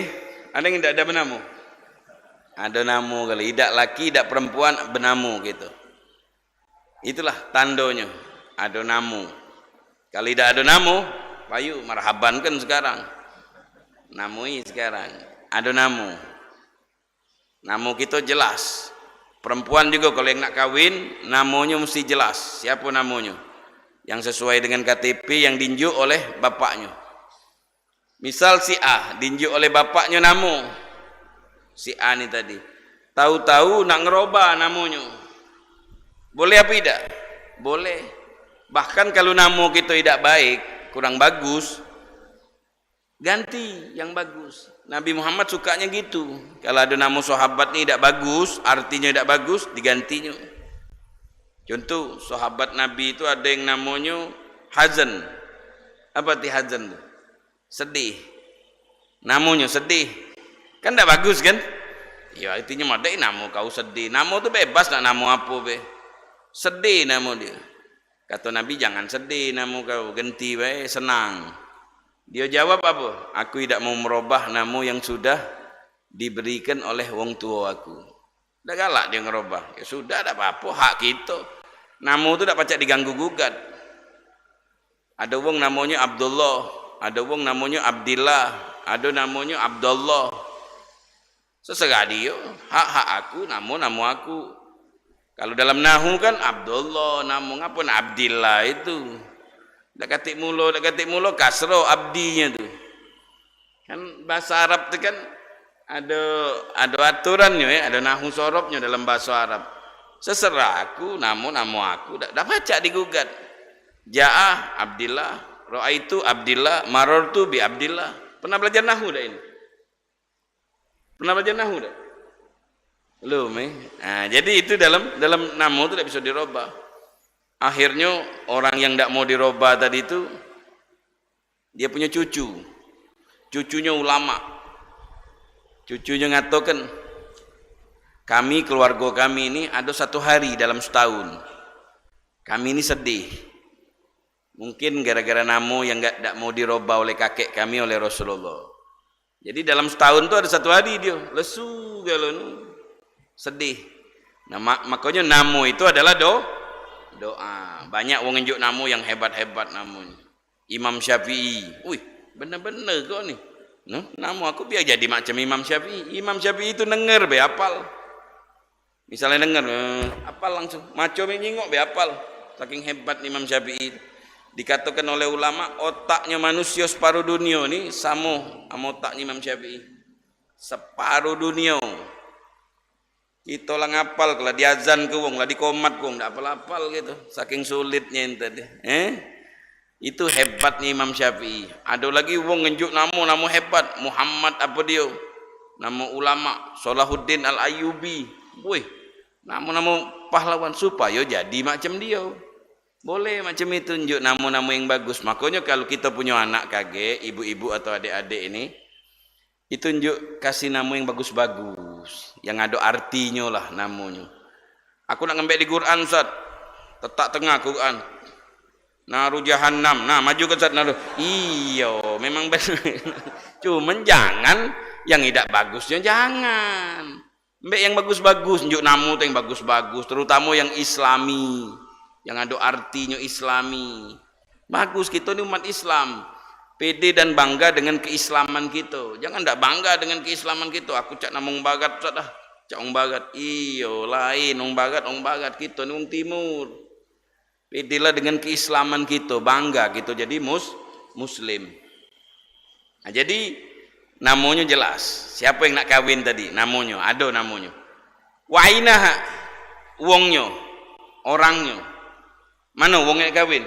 Ana Ustaz. Nah, ini dia. Harus jelas yang nak kahwin. Sama ini Ustaz. Nah, jelas. Kan itu yang nak kahwin kan? Kalau salah sikok dari 4 ini, pilihlah Ustaz.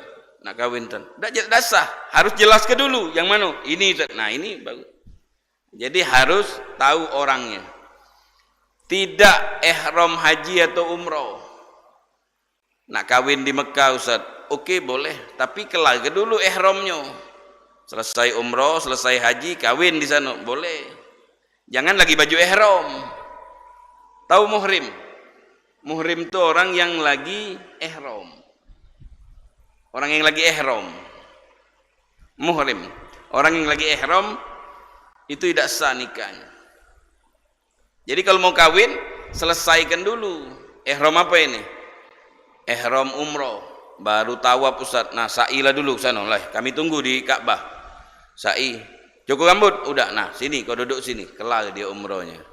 Atau haji, lagi apa ni? Lagi tawaf Ustaz, nak kahwin depan Ka'bah nian, kami dari Palembang Ustaz. Boleh, kelar ke dulu. Belakang sana nah, sa'i. Habis sa'i cukur rambut, sudah. Lah kelar kelar Ustaz, ini yang terakhir Ustaz. Nah, sudah sinilah datang. Kelar ke dulu haji atau umroh.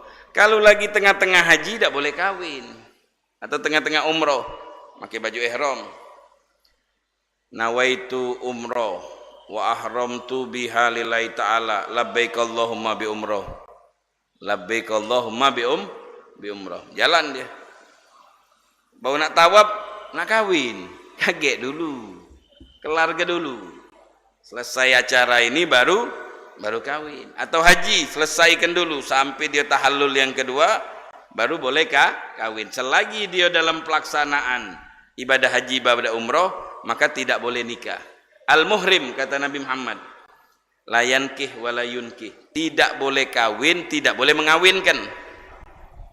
Ada si ke ustad berangkat haji, lagi setengah haji jawil lu ustad, kami nak kawin ustad, minta kawin kan. Kage, ana lagi haji, ana lagi umroh, dah boleh. Al-muhrim, hadis Nabi, al-muhrim, orang yang ihram haji atau umroh, la yankih, tidak kawin untuk diri dia dewe. Wala yunkih, ngawinkan orang lain. Misal ente mau kawin, ana yang lagi umroh haji, maka ana tidak boleh jadi ngawinkan. Jadi apa nih? Jadi orang yang ngawinkan dua orang tersebut. Wa adamul mahromiyah, tidak ada mahram kerabat. Apa itu mahram? Wanita yang diharamkan untuk dinikahi, namanya mahram. Wanita yang tidak boleh kita nikahi, namanya mahram. Dulur kita. Siapa mahram? Mungkin ada di sini mahram nanti. Habis ini mahram ada. Ibu kandung mahram. Saudari kita mahram. Nah itu mahram kita, kerabat-kerabat dekat kita tidak boleh kita nikahi. Kenapa? Tidak bagus dinikahi, haram. Raja Namrud itu termasuk orang yang menikahi ibunya. Tahu Raja Namrud? Raja yang menemukan ilmu matematika batu bata, ini Namrud galau ini. Batu bata, Namrud. Jam, dalam 1 menit ada 60 detik. Dalam 1 jam 60 menit. Itu Namrud galau, pintar Namrud. Bapaknya kawin sama perempuan yang paling cantik di kota itu, di daerah Irak. Baru kandungan meninggal bapaknya, ibunya masih cantik, anaknya besar. Akhirnya kawin sama ibunya sendiri. Siapa itu? Raja Namrud. Menikahi ibunya sendiri. Itu Raja Namrud. Jadi orang yang ada mahram tidak boleh dinikahi. Baik mahram selama-lamanya atau mahram dari periparan. Jadi mahram tidak boleh menikah.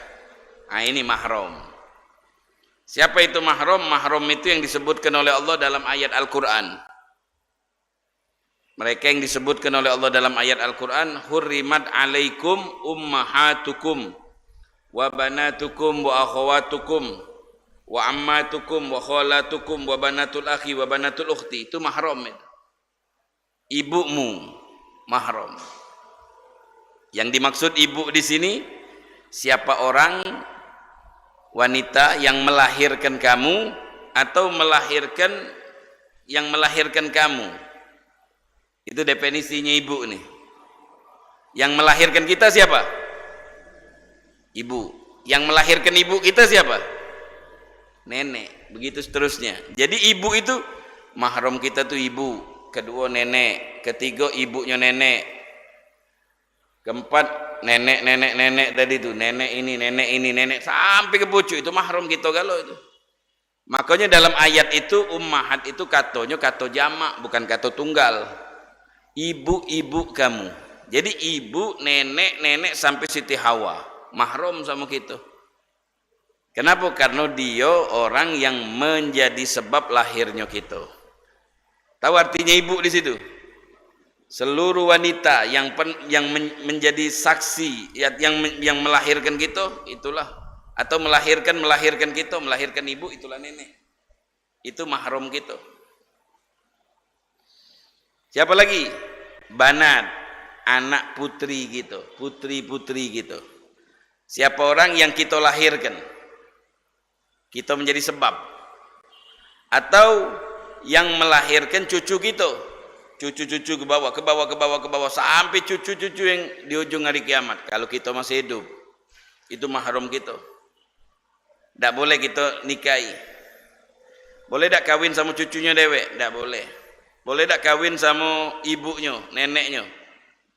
Kalau galak, tak boleh juga. Kawin sama nenek-nenek boleh. Kayak kemarin kan lagi viral kan, kawin sama nenek-nenek kan.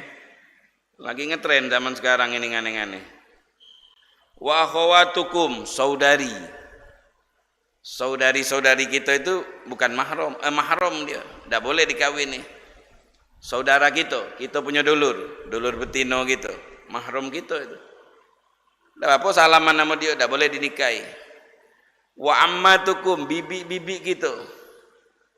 Kalau bibi jamu boleh, bibi kita tidak boleh. Bibi kita tidak boleh dikawini. Wa khalatikum, sama juga bibi, saudara ibu. Kalau amma itu saudara bapak. Banatul akhi wa banatul ukhti, keponakan kita tidak boleh dikawini. Saudara kita, kakak kita, ayu kita punya anak, itu ponakan kita, tidak boleh kita kawini. Ada lagi yang namanya hukum rodoah. Tahu rodoah? Suson. Di Palembang dulu banyak hukum susonan ini. Nabi Muhammad juga pernah nyusu. Nabi Muhammad nyuson juga kan? Sama Halimatus Sa'diyah. Itu yang diceritakan. Karena menurut mereka bangsa Arab, anak yang disusonkan itu lebih cerdas dibanding anak yang tidak disusukan. Dan air susu ibu itu ASI, itu obat yang terbaik bagi janin, antibiotik kekebalan tubuh yang paling bagus. Makanya kalau jadi ibu, nyusui anaknya, jangan tidak disusui. Itu paling bagus itu. Susui anak kita. Kalau kita kawin kagak enak, adik-adik nih omongkan sama istrinya, susui. Kenapa? Karena air susu ibu itu subhanallah, takerannya, gulanya, kentalnya, cairnya itu tergantung umur budak. Kayak dalam tuh ada malaikat yang wadai. Kalau bayinya umurnya segini, dia agak lembut. Kalau bayinya agak besar, agak kental dikit. Itu air susu ibu tuh hebat apa itu? Darah daging itu. Jadi wataknya kita itu larinya selain daripada anak, air susu ibu. Makanya zaman dulu tuh nyusunya sama orang-orang soleh yang makan halal. Orang yang nyusu sama yang makan halal nanti pengaruh. Ada seorang ulama namanya Imam Haromen. Ini sama ibunya dijago. Sampai asinya pun tidak boleh sama orang lain. Dia galau. Takut tidak makan halal wong itu. Subhanallah, waktu dia pergi ditinggal ini bayi, nangis ini bayi ini tadi, lapar. Ada seorang budak hamba sahaya itu ndak menjaga makanan, makan apa be makan galo, artinya halal haram laju genyo, syubhat makannya. Sedangkan ini ibunya ini makannya itu makanan halal, ndak mau dia makanan haram. Budak tadi hamba sahaya tadi ngelihat anak nangisin tadi, pembantunya kasihan, diambilnya disusui. Tidak berapa lama ibunya balik, nyingok kaget, langsung dimasukkan mulut, dimuntah gitu.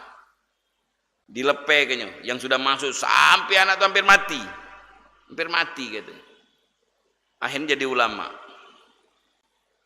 Beliau ngatakan kadang-kadang aku ini ada sedikit lupa gala. Mungkin pengaruh susonan ini. Ini susunya sedenget. Mak mano kalau kita 2 piring makanan haram, lebih lupa lagi. Mak mano kalau duit. Nah, makanya hati-hati. Makanan haram itu sangat mempengaruhi watak kita. Wong yang galak makan haram, wataknya jadi keras, jahat, tidak mau taat kepada Allah. Padahal makanan itu enaknya kalau di mulut. Kalau lah turun dari leher, sama galau. Nasi apa nih?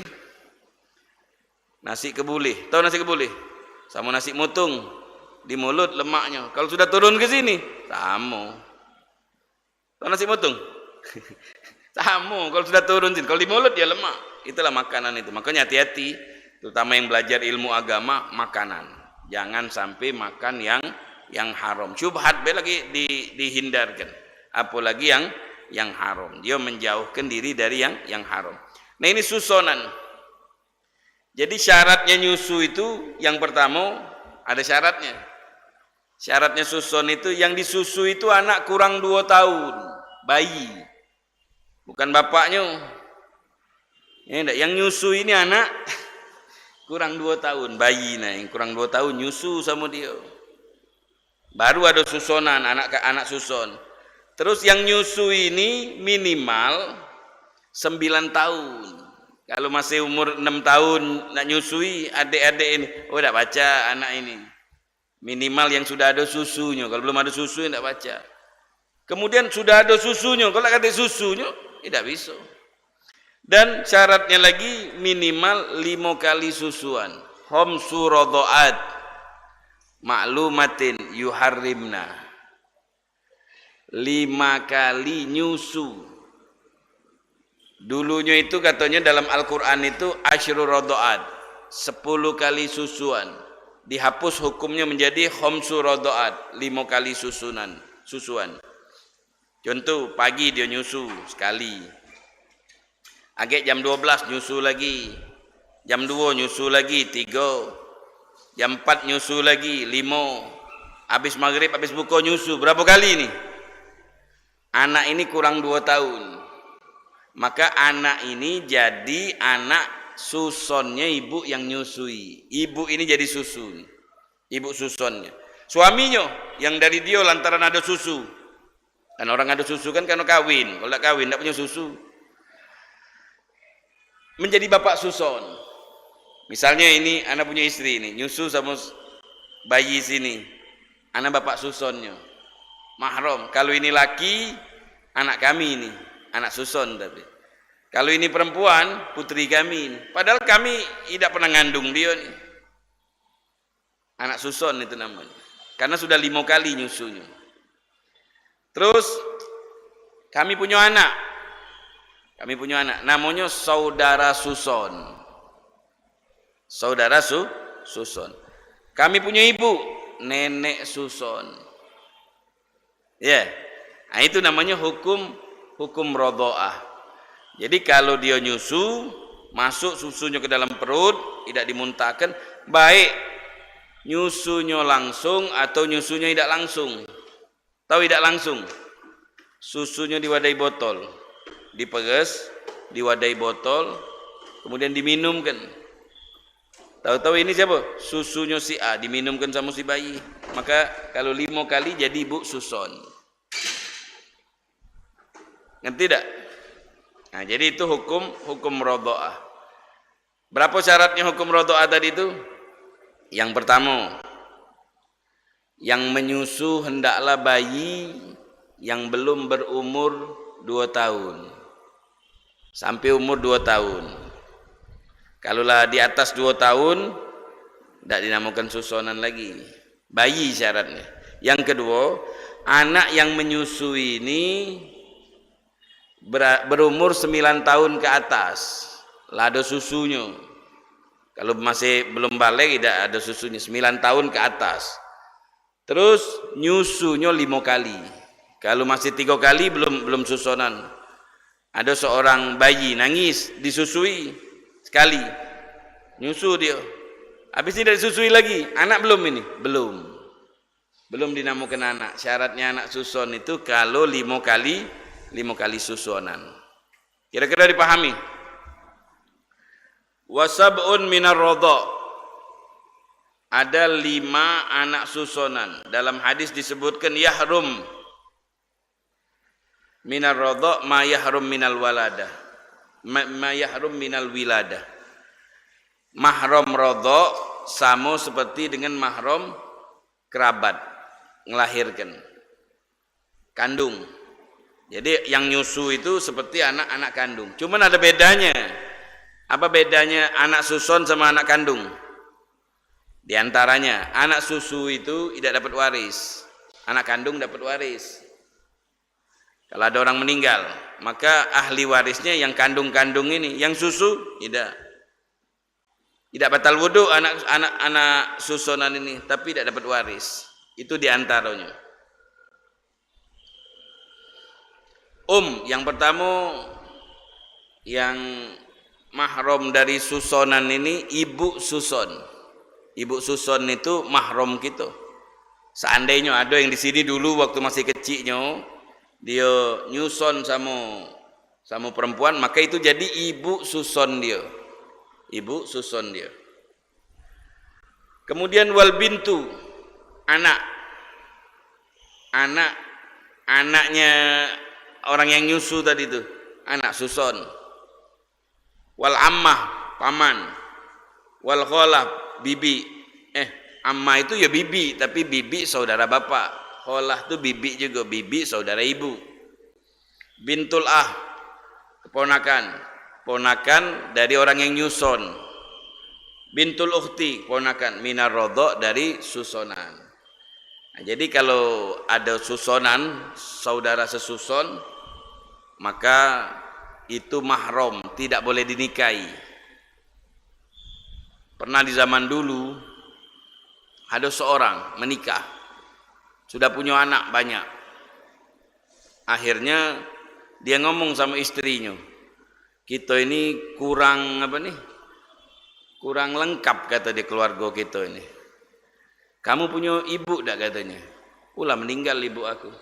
Aku juga lah meninggal. Punya bapak aku lah meninggalnya. Aku pengen ngajak ibu ke rumah ini katanya. Oh iya, aku ada juga ibu suson kata dia.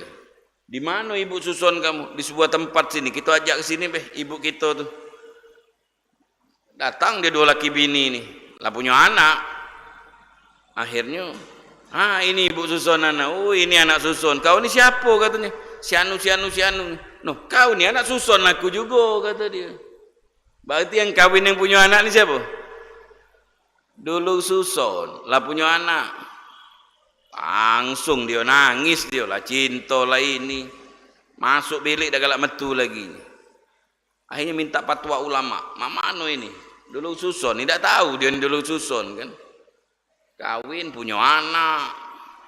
Untung belum jujung. Akhirnya tanya. Itu hukumnya tidak apa-apa. Tapi dia harus bercerai. Tidak bisa kawin, tidak bisa dilanjutkan pernikahannya. Kenapa? Karena hukum ini dulu susonnya. Jadi tidak boleh kawin lagi. Terus yang sudah punya anak, ya tidak apa-apa yang sudah punya anak. Anak-anaknya tidak apa-apa, tidak anak zina. Cuman stop pernikahannya, tidak boleh dilanjutkan. Tidak boleh dilanjutkan.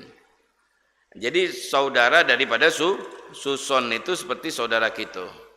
Wa arba minal musaharah. Ada 4 mahram bukan dari susonan tapi dari periparan. Ummu zaujah, ibu mertua. Ibu mertua itu tidak boleh dinikahi selagi kita kawin selama-lamanya, tidak boleh. Ibu mertua itu mahram kita walaupun anaknya sudah dicerai, walaupun anaknya sudah tidak lagi, tetap ibu mertua kita itu mahram. Wa bintu zaujah, anak tiri. Kalau kawin sama ibunya, maka anak tiri tidak boleh kita kawin. Wa rabaibukumul lati fi hujurikum inda khaltum bihinna. Anak-anak tiri, ibu-ibu tiri, anak-anak tiri. Kalau sudah dikumpuli ibunya, jadi ibu tiri, jadi ibu mertua. Kawin sama ibu. Kawin malamnya, pas masuk bilik nyingok anaknya lebih cantik. Cekikinya ibunya kawin sama anaknya boleh, tapi kalau sudah dikumpuli ibunya tidak boleh kawin sama anaknya. Ngerti tak? Atau kawin sama anaknya nyingok ibunya ini lebih cantik, tidak jadi aku kawin sama kamu, ibu kawin. Ya balik masing-masing. Kalau dia galak, kalau tidak galak sudah. Jadi boleh tak dia kawin sama? Boleh, asal dengan syarat belum dikumpuli. Kalau sudah dikumpuli maka tidak sah nikahnya. Harus syaratnya belum dikumpuli. Begitu juga ibu mertua. Ibu mertua ini walaupun begitu akad sama anaknya, ibu langsung jadi mertua. Walaupun belum dikumpuli. Kawin sama si A Habis sebelum kawin, sudah kawin, belum dikumpuli cerai kenyo. Gimana ibunya? Tetap mahram, ibu mertua kita. Ibu mertua kita. Kemudian zaujatul ab, ibu tiri. Tahu ibu tiri? Itu mertua kita. Apa nih ibu tiri itu mahram kita. Bapak kita kawin lagi. Ini kan ibu kita kan. Kita harus hormat sama dia. Oh, udah Ustaz itu pelakor Ustaz. Jangan, itu istilah sama-sama tino beda demen yang ngomong itu. Yo kita jangan melok-melok. Melok juga anaknya ngoco ibunya, jangan. Jangan. Ini kan pelakor Ustaz. Iyo, itu kan dibuatkan acting-acting. Sudahlah, kita udah usah melok. Apa gawe bapak udah usah melok, udah usah melok ngatoi. Kok ngajar gitu ibu kita itu. Bapak kita, ada segap misalnya. Ya enggak? Bahasa kita ini pelakor kan? Oh ini benci, dicap seakan-akan jahat nih bukan? Ya jangan, ya. Ya kalau uang tuh butuh uang nih, manusia nih beda-beda. Ada nak 2 piring, itu hak dia. Segala kalau dia galak. Ada yang anak cukup sat, amin sat, rajin besat, gawat beng ladon sat. Iya sudah ada apa? Kau yang cukup siko lain sama uang lain. Ada uang lain tuh lain. Jadi tidak sama watak kita ini tidak sama. Biarpun watak tidak sama tapi tetap satu gitu. Sekarang ini kan wah anti nian sama bab ini. Nah, jadi jangan ya yang nak itu silakan. Yang nak idak juga silakan. Jangan kalau kita dua mulai bertakoan, aku dua apa dia kamu sikok ini penakut kalau sama bini. Ini pasukan takut bini kalau. Jangan, kaget terjadi apa-apa muat hal pula. Kadang kita ni demen untuk wong lain, untuk anak kita tak demen. Bini dua. Anak aku jangan oi. Nah, anak aku dintak ku wong sat, mati aku sat. Nah, jadi demen sama wong tapi untuk keluarga kita dewek dah galak. Itu ada watak-watak wong tu macam-macam. Makanya jangan, yang ente pacak silakan. Dak usahlah terlalu mesra-mesra gino, ndak kaget ribut. Singin anda apa kawin yang benar tapi jangan sampai beribut-beribut, malu kalau beribut. Jingok wong, malu dengar wong. Ada wong yang tidak yang nak sikok tu lah Ustaz, dah apa-apa juga. Nah, jadi kalau seandainya bapaknya ada 2, ibunya ada 2, kamu tetap hormat sama ibu itu. Kenapa? Itu istri bapak kita, ibu tiri kita. Kecuali kalau ibu tiri nyanyi-nyanyi lain kita, dah.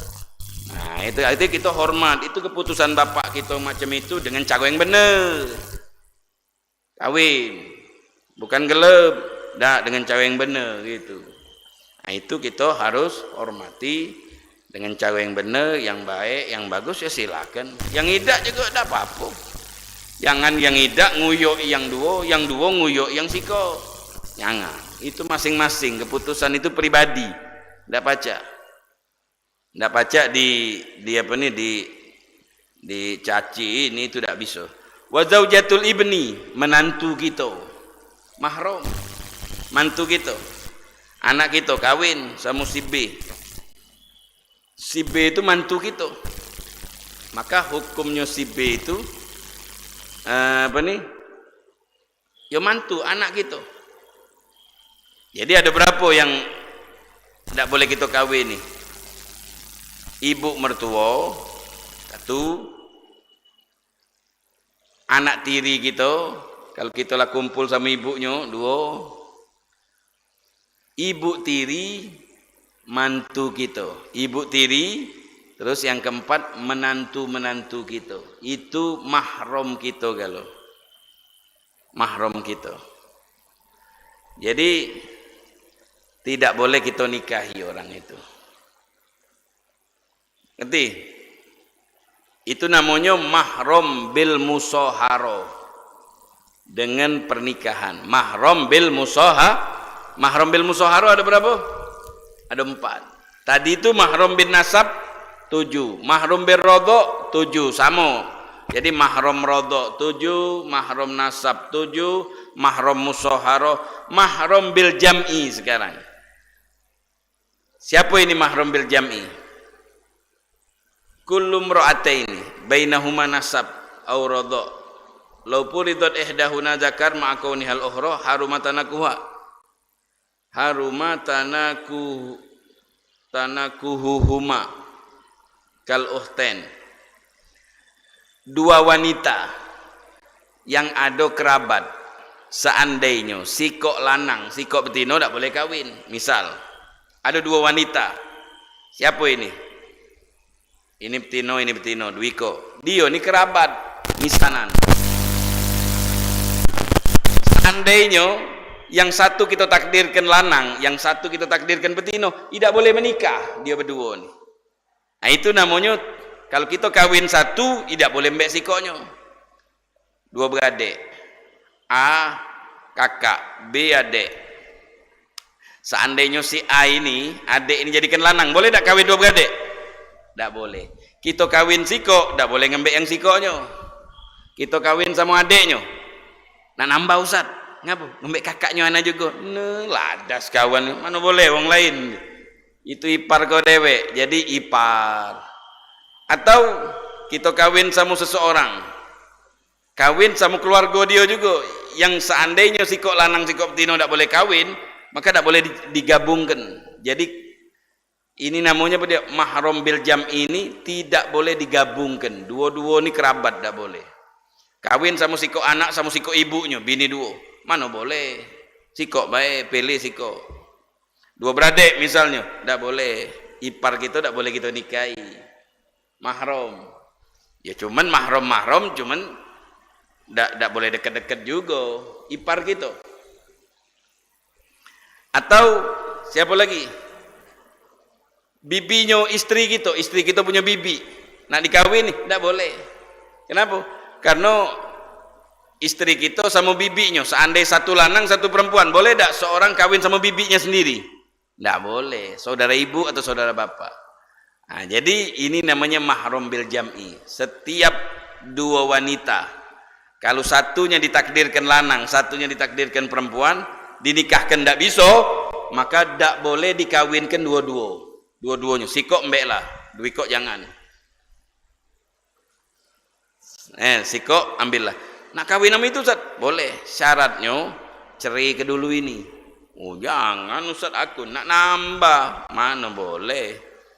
Kalau udah dikawinkan ini, maka tidak boleh kamu ambil ini. Kalau kamu ambil ini, kamu tidak boleh kawin ini. Dua beradik. Misal ada kembar. Biasa kan banyak perempuan itu kembar ya. Kawin sama salah sikok. Mau ngembek ini juga, tidak boleh. Juk kong lain ini, ladas nih kan kawin kong lain. Nah, jadi itu. Sampai kapan kalau boleh mau ngawin yang ini? Ceraikan dulu yang ini. Sampai habis iddahnya. Cerai itu ada iddah. Tahu iddah? Kalau ada orang bercerai, ada iddah. Iddah itu 3 kali suci. Ada orang bercerai, si A sama si B nikah, bercerai. Iddahnya 3 kali suci. Cerai hari ini. Besok haid. Suci. 2 sucinya. Besok haid lagi.